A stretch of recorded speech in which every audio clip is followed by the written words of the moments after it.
অনুতপ্ত হয়ে যাও। তওবা কবুলের কিছু শর্ত আছে। এক নাম্বার শর্ত হচ্ছে acknowledgement. You have to acknowledge what you have committed. আপনি কি পাপ করছেন আগে ঘোষণা দেন।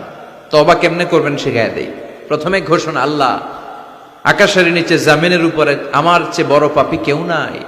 সগীরা কবিরা, জেনে না জেনে, ইচ্ছায় অনিচ্ছায়, শিরকে বেদাতি, শয়তানের ধোকায় পড়ে, নফসের ওয়াসওয়াসায় অনেক পাপ করেছে। আল্লাহ আল্লাহ আমি স্বীকার গেলাম আমি পাপী, আমার চেয়ে বড় পাপী কেউ নাই। প্রথমে আপনি স্বীকার যাবেন সব।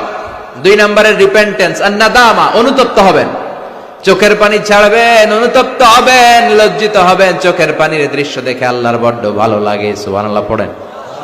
3 নম্বরে স্টপ। যেই পাপের জন্য তওবা করেছেন স্টপ, অনেক হয়েছে, আর না, থামেন, ওই পাপ কাজ বন্ধ করেন। 3 নম্বরে to hate what you have done. আপনি যেই পাপ করেছেন এটা মন থেকে ঘৃণা করেন, মন থেকে এটাকে ঘৃণা করতে হবে। 5 নাম্বার হচ্ছে to determine that you never repeat this sin in your life again. আল্লাহর ওয়াদা দেন যে আল্লাহ পারতপক্ষে আমার জীবনে এই পাপ আর করব না। তার মানে প্রথমে আপনি স্বীকার গেলেন, 2 নম্বরে অনুতপ্ত হলেন, 3 নম্বরে পাপ কাজ বন্ধ করে দিলেন, 4 নম্বরে পাপ কাজটা মনে প্রাণে ঘৃণা করলেন, 5 নম্বরে আল্লাহর কাছে ওয়াদা দিলেন আল্লাহ আর পাপ করব না। এই 5টা শর্তের আলোকে যদি আল্লাহর কাছে তওবা করেন, তওবা কবুল করবে কে? সাইয়েদনা আদম আলাইহিস সালাম ভুল করে নিষিদ্ধ গাছের ফল খেলেন জান্নাতে। আল্লাহ দুনিয়ায় পাঠালেন, সাইয়েদনা আদম কাঁদতে শুরু করলেন, কিন্তু আল্লাহ ক্ষমা করেন না। ফাতালাক্কা আদমু মির রাব্বিহি কালিমাতিন ফাতাবা আলাইহি। এরপর আল্লাহ সাইয়েদনা আদমকে কিছু কালেমাত, কিছু বাক্য শিখিয়ে দিলেন আর বললেন, আদম এই কালেমাগুলো, এই বাক্যগুলো দিয়ে চেয়েছে আমার কাছে কাঁদো, আমি ক্ষমা করে দিব। সাইয়েদনা আদম আল্লাহর শেখানো বাক্যগুলো দিয়ে ক্ষমা চাইতে শুরু করলেন। রব্বানা যালামনা আনফুসানা ওয়া ইল্লাম তাগফির লানা ওয়া তারহামনা লানাকুনান্না মিনাল খাসিরিন। ও আল্লাহ, জুলুম করেছি, অন্যায় করেছি, পাপ করেছি, তুমি যদি মাফ না করো আমরা ক্ষতিগ্রস্ত হয়ে যাব। ঠিক কি না? অন্যায় হলেই এই দোয়াটা করার দরকার আছে না নাই? রব্বানা যালামনা সবার মুখস্থ আছে না? সব সময় আল্লাহর তওবার দরজা খোলা 24/7। অন্যায় হলেই আমরা এই দোয়াটা পড়ব, এই দোয়াটা করে আল্লাহর কাছে ক্ষমা চাইবো। ক্ষমা করে দিবে কে? শুধুমাত্র আমার প্রিয় ভাইয়েরা 2টা সময় তওবা কবুল হয় না, চিল্লায় বলেন কয়টা সময়? 1 নম্বরে বাদাল গারগারা, মালাকুল মাউত যখন রূহ ধরে টান দেয়, মূর্ছ ব্যক্তির বড্ড কষ্ট হয়। গলা দিয়ে যখন রূহ বের হয়ে যায়, লোকটার গলায় গর গর গর গর গর গর শব্দ হয়। সে মালাকুল মাউতকে দেখে ফেলে, তখন আর তওবা করলে কবুল হবে? আপনি তো দেখেই ফেলাইছেন, সুযোগ তো অনেক পাইছেন, কাজে লাগার নাই, ঠিক কিনা? এটা হলো ফেরাউনের দশা। ফেরাউনকে যখন আল্লাহ লোহিত সাগরে ডুবাইলেন, পানি খাইতে খাইতে ফেরাউনের পেটটা এত বড়। এবার ফেরাউন হাত তুলা কয়, আনা মিনাল মুসলিমিন। কি কয়? আনা মিনাল, মানে আমি মুসলমান। কত ভালো মানুষ দেখছেন, মুসলমান। ফেরাউন না যদি মুসলমান হয়, আমরা থেকে কি লাভ? কথা কন। ফেরাউন হাত তুলে বলে, আনা মিনাল মুসলিমিন, আমি ভালো মানুষ। আল্লাহকে তোর মতো ভালো মানুষের দরকার নাই, তুই মর, কারণ দ্য টাইম ইজ আপ, সময় শেষ। বাদাল গারগারা, তার সময় শেষ। মুসা আলাইহিস সালামের চাচাতো ভাইয়ের নাম ছিল কারুন।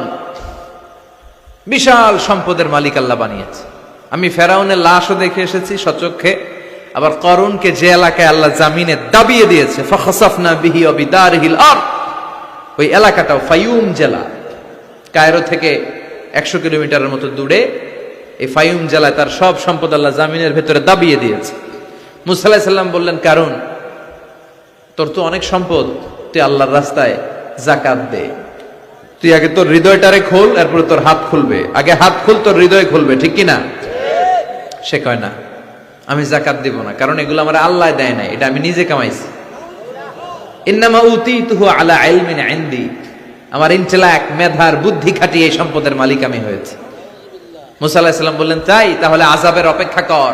আল্লাহ আযাব পাঠালেন, ফাখাসাফনা বিহি ওয়া বিদারিহিল আরদ। কারুন সহ কারুনের সব সম্পত্তি আল্লাহ মুহূর্তের মধ্যে জামিনের ভিতরে ঢুকাতে লাগলেন। কারুনের পা ঢুকে গেল, ঢুকতে ঢুকতে হাঁটু পর্যন্ত ঢুকে গেছে জামিনের ভেতর। কারণ ভাবছে উঠা যাবো, আমার আটকাইতে পারবে না। এরপরে কোমর পর্যন্ত গেল, কয় উঠে দাম। এরপরে গলা পর্যন্ত, কয় মুসা সব সম্পত্তি তোরে আর তোর আল্লাহরে দিয়ে দিলাম, আমারে বাঁচা, আমারে। ও মুসা, এতক্ষণ শুধু জাকাতের সম্পত্তি দেয় না, এখন কয় সব তোর, সব তোর আর তোর আল্লাহ, আমারে খালি তুই বাঁচা। এখন তওবা কবুল হবে? ওই যে আনা মিনাল মুসলিমিনের স্টাইল আছে না নাই? এজন্য এই গড়গড়ানি মৃত্যুর একেবারে ফাইনাল স্টেজ আসার আগে যদি আপনি ক্ষমা চান, ক্ষমা করবে কে? 2 নাম্বার, বাদা তুলুইশ শামসি মিন মাগরিবিহা, কিয়ামতের আগ দিয়ে পূর্ব দিক থেকে সূর্য না ওঠে, পশ্চিম দিক থেকে সূর্য ওঠা শুরু করে দিবে। তখন যদি তওবা করেন, তওবা কবুল হবে নাকি? এর আগ পর্যন্ত যখনই আল্লাহর ডাক দিয়ে তওবা করেন, তওবা কবুল করে নিবে কে? আমাদের দেশে তওবা পড়ানোর জন্য মাওলানা লাগে। কি লাগে? কয় হুজুরের ডাক, ইমাম সাহেবের ডাক, পীর সাহেব হুজুর রান তওবা পড়া আছে না নাই? হুজুর নাই তো তওবাও নাই। হুজুর এলাকায় নাই, হুজুর 3 দিন ধরে ছুটিতে আছে, কয় এখন তো তওবা পড়া যাবে না, কারণ হুজুর ছুটিতে। কত বড় ডাকায়! এরকম ডাকায় জড়িত আছে না নাই? তওবা পড়তে হুজুর লাগে, কথা কন।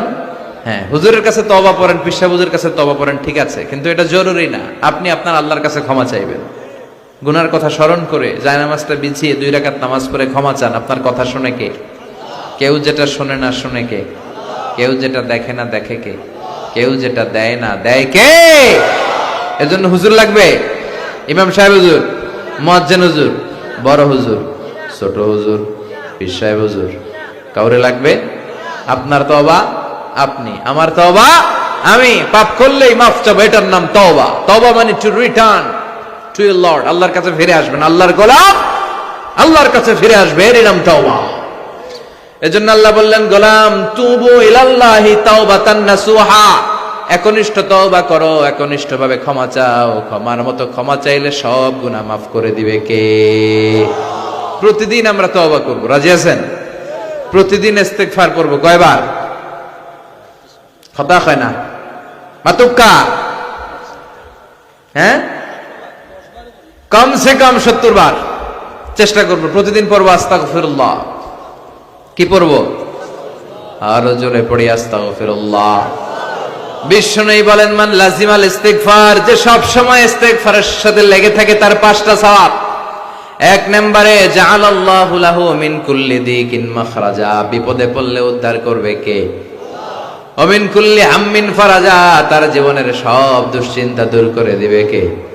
তাকে টেনশন মুক্ত করবে কে? আমাদের জীবনে টেনশন আছে না নাই?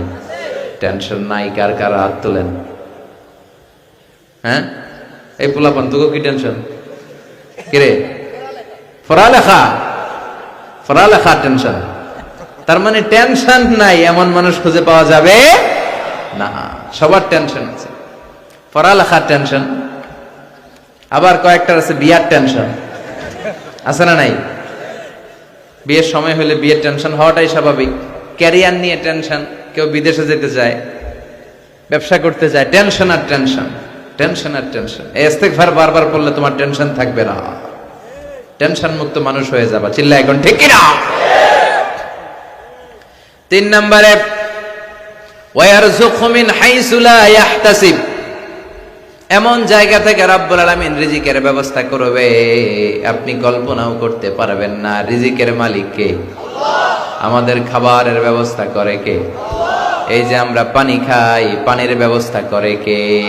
মিঠা নদীর পানি, আল্লাহ তোমার মেহেরবানি, সুন্দর ফুল সুন্দর ফল, মিঠা নদীর পানি, আল্লাহ তোমার মেহেরবানি। আলহামদুলিল্লাহ পড়েন। তার মানে সব সময় যে ব্যক্তিটা ইস্তেগফার পড়বে, তার জীবনে টেনশন থাকবে না, তার জীবনে কোনো বিপদ থাকবে না, তার সব সময় রিজিকের মালিক হয়ে যাবে কে? 4 নম্বরে আল্লাহর কোনো আযাব তার উপর আসবে না, আল্লাহর কোনো আযাব তার উপর পতিত হবে। ওয়ামা কানা আল্লাহু মুআযযিবাহুম ওয়া হুম ইস্তাগফিরুন,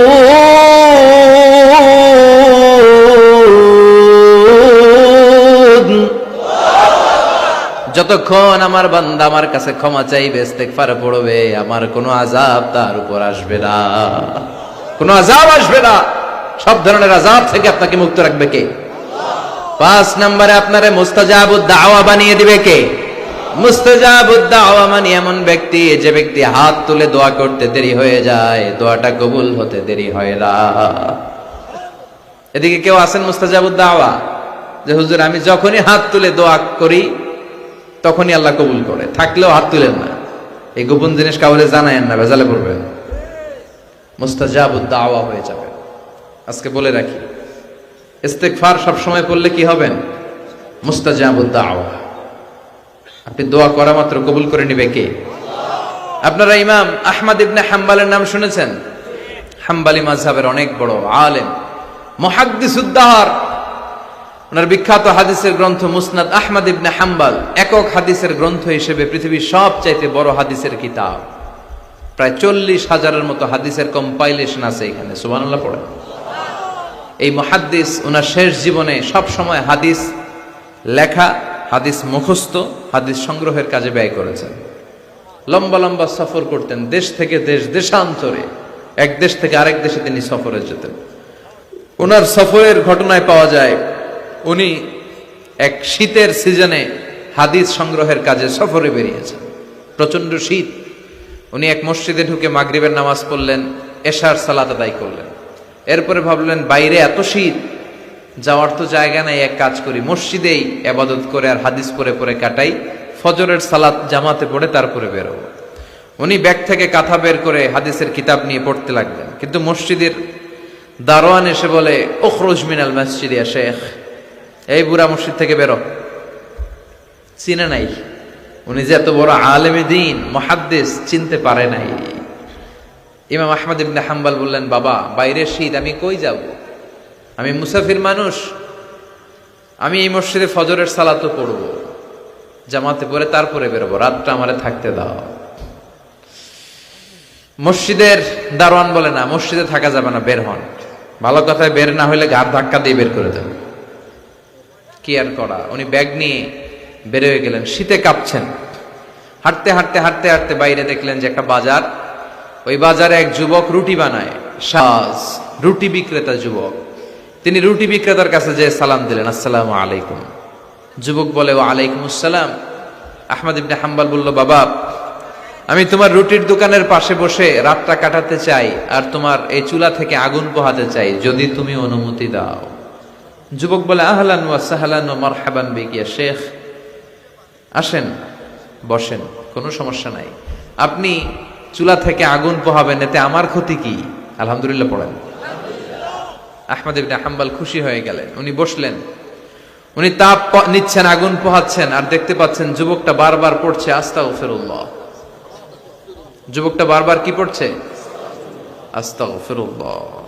রুটি বানায় আর পড়ে আস্তাগফিরুল্লাহ। রুটি চুলায় দেয়, পড়ে আস্তাগফিরুল্লাহ। কেউ রুটি কিনতে আসলে তার কাছে রুটি তুলে দেয়, পড়ে আস্তাগফিরুল্লাহ। টাকা নিয়ে ক্যাশ বক্সে ঢুকায়, আর কি পড়ে? আবার রুটি বানাতে শুরু করে, আর কি পড়ে? ইমাম আহমদ ইবনে হাম্বল তার এই দৃশ্যটা দেখে অবাক হলেন। তিনি প্রশ্ন করলেন, যুবক, মা লাকা ইয়া শাব দাইমান তাকরাউনা আস্তাগফিরুল্লাহ। হে যুবক, কি হলো তোমার? আসার পর থেকেই দেখতেছিস তুমি খালি পড়ো আস্তাগফিরুল্লাহ, খালি পড়ো আস্তাগফিরুল্লাহ, কেন? যুবক বলে, এই ইবাদত করে, এই ইস্তেগফারের সাথে সব সময় লেগে থাকার কারণে আমি অনেক কিছু পেয়েছি। কি পেয়েছো? সে বলতে শুরু করলো, আমি মুস্তাজাবুদ দাওয়া হয়ে গিয়েছি। মুস্তাজাবুদ দাওয়া মানে এমন লোক, যে লোক দোয়া করতে দেরি, ওই দোয়াটা কবুল হতে দেরি হয় না। ইমাম আহমদ ইবনে হাম্বল অবাক হলেন। ফাতাআজ্জাবা আহমদ ইবনে হাম্বল ওয়া ক্বাল, আনতা মুস্তাজাবুদ দাওয়া। অবাক হলেন আর বললেন, বলো কি, তুমি মুস্তাজাবুদ দাওয়া? তুমি জীবনে যা দোয়া করেছো সব কবুল হয়েছে? যুবক বলে, হ্যাঁ, আমি জীবনে যত দোয়া করেছি সব দোয়া কবুল হয়েছে, একটা দোয়া ছাড়া। শুধু একটা দোয়া কবুল হয় নাই, বাকি সব দোয়া চাওয়া মাত্রই কবুল করে নিয়েছে কে? এবার আহমদ ইবনে হাম্বলের কিউরিসিটি আরো বেড়ে গেল। আহমদ ইবনে হাম্বল বললেন, বলো কি, সব দোয়া কবুল, আবার একটা দোয়া কবুল হয় নাই, এটা কোন দোয়া রে বাবা? এবার যুবক বলতে শুরু করলো, আমি আল্লাহর কাছে খুব চেয়েছি যে আল্লাহ, শুনেছি এই জামানার সবচেয়ে বড় মুহাদ্দিসের নাম নাকি আহমদ ইবনে হাম্বল। আল্লাহ, আমি মরার আগে ওনার সাথে একবার দেখা করে মরতে চাই। আমি ওনার হাতে হাত রেখে ওনার কাছে বায়াত হতে চাই, ওনার সাথে মুসাফা করতে চাই, আর ওনার কপালে একটা চুমু দিতে চাই। এই কথা শুনে ইমাম আহমদ ইবনে হাম্বল আর ধৈর্য ধারণ করতে পারলেন না, চোখের পানি ছেড়ে দিলেন। বললেন, যুবক, তোমার এই দোয়াটাও আল্লাহর কাছে কবুল হয়েছে, এই দোয়াটাও কবুল হয়েছে।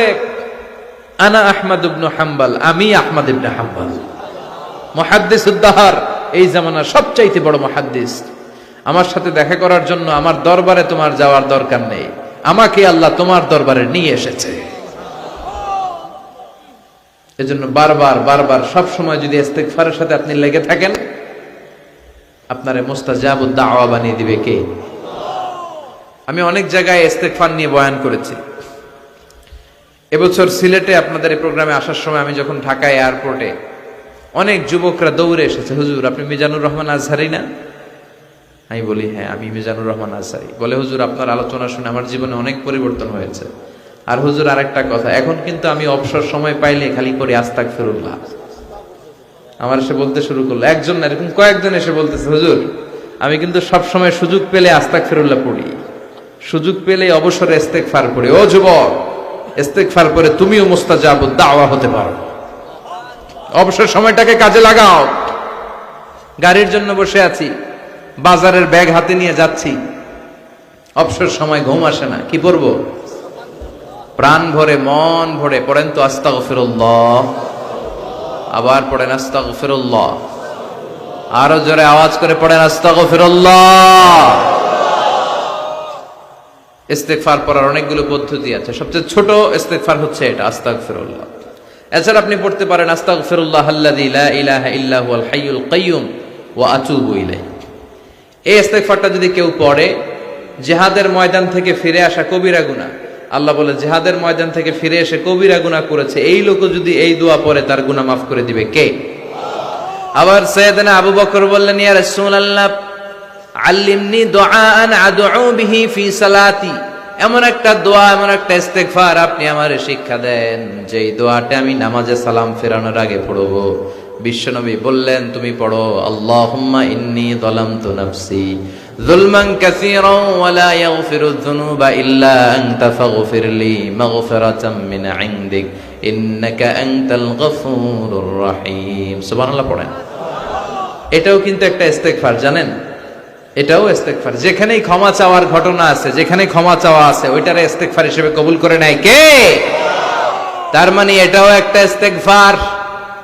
এইখানে আপনি পড়েন, আল্লাহুম্মা ইন্নী যালামতু নাফসি, আল্লাহ আমি অনেক জুলুম করেছি, যুলমান কাসীরা, এত বেশি জুলুম যার কোনো সীমা নাই, ওয়ালা ইয়াগফিরুয যুনুবা ইল্লা আনতা, আপনি ছাড়া আমার পাপগুলো মাফ করে দেওয়ার কেউ নাই। ফাগফিরলি মাগফিরাতাম মিন ইনদিক, নিজ গুণে আমারে ক্ষমা করে দেন। ইন্নাকা আনতাল গফুরুর রহিম, আপনি ক্ষমাশীল, আপনি মেহেরবান। ঠিক কি না? এটারে আমরা বাংলাদেশে কি বলি? দোয়ায়ে মাসুরা। কি বলি? এটা যেমনি দোয়ায়ে মাসুরা, আবার এটা একটা ইস্তেগফার। এজন্য ক্ষমা চাইতে চাইলে এটাও পড়বে। আর এই সব ইস্তেগফারের মধ্যে শ্রেষ্ঠ ইস্তেগফারের নাম সাইয়্যিদুল ইস্তেগফার। যত ইস্তেগফার হতে পারে, বুখারীর বর্ণনা, এর মধ্যে সবচেয়ে শ্রেষ্ঠ ইস্তেগফারের নাম, কথা বলেন, মুখস্থ আছে? কার কার আছে দেখি? হাত তুলুক্কা, তুলুক্কা, তুলুক্কা। অল্প কয়েকজনের আছে। হইলে মনে হইব, হইলে মনে হইব তার। তো এটা হচ্ছে সর্বশ্রেষ্ঠ ইস্তেগফার। এই ইস্তেগফারটা কেউ যদি রাতে পড়ে, ওই রাতে মৃত্যু হলে সে জান্নাতি। এই ইস্তেগফারটা যদি কেউ দিনে পড়ে, ওই দিনে মৃত্যু হলে সে জান্নাতি। এটার নাম সাইয়্যিদুল ইস্তেগফার। আল্লাহুম্মা আনতা রাব্বি লা ইলাহা ইল্লা আনতা খালাকতানি ওয়া আনা আবদুক ওয়া আনা আলা আহদিকা ওয়া ওয়া'দিকা মাস্তাতা'তু আউযু বিকা মিন শাররি মা সানা'তু আবু'ু লাকা বিনি'মাতিকা আলাইয়া ওয়া আবু'ু বিযামবি ফাগফিরলি ফাইন্নাহু লা ইয়াগফিরুয যুনুবা ইল্লা আনতা। সুবহানাল্লাহ পড়েন। এটা মুখস্থ করতে রাজি আছেন? যাদের মুখস্থ নাই, স্মার্টফোন ব্যবহার করেন না আপনারা? ওখানে গুগলে সার্চ বক্সে খালি লিখবেন সাইয়্যিদুল ইস্তেগফার, সাথে সাথে চলে আসবে। মুখস্থ করতে রাজি আছেন সবাই? সবাই রাজি?